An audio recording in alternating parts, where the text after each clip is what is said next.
ये युग miss information का है।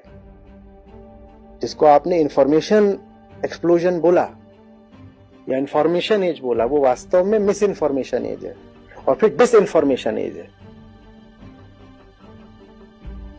पहले लोगों को कम सूचना उपलब्ध होती थी, पर कम से कम उन्हें झूठी सूचना तो इतनी ज्यादा उपलब्ध नहीं होती थी ना।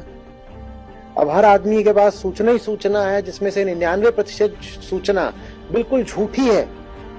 और फिर झूठी नहीं है, वो बहुत गिरे हुए इरादों के साथ रची गई सूचना है। झूठ तो हमेशा रचना पड़ता है ना, झूठ होता तो है नहीं, झूठ को तो रचना पड़ता है।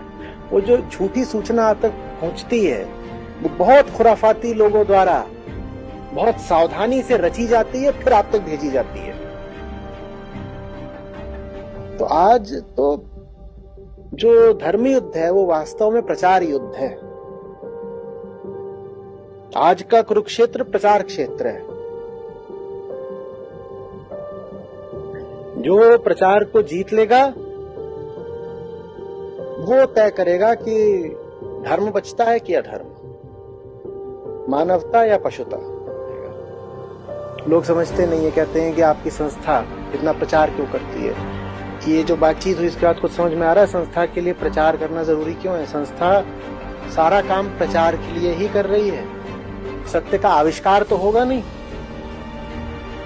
तो सत्य का तो प्रचार ही हो सकता है ना बाबा, या आविष्कार करें उसका। सत्य तो है, उसको जरूरत किस बात की है, प्रचार की। आविष्कार की तो जरूरत नहीं है, वो तो है, सदा से है और सब तक पहुंचा हुआ नहीं है। सब तक ज्यादा तेजी से क्या पहुंच जाता है, झूठ। मैंने बार बार बोला है, गंदगी ज्यादा तेजी से फैलती है। सफाई तो धीरे धीरे करनी पड़ती है, गंदगी अपने आप फैल जाती है बहुत तेजी से। आग लगाना मेहनत का काम है, आग बुझाना प्रचार ही सब कुछ है। उस प्रचार में सहायता करिए, क्योंकि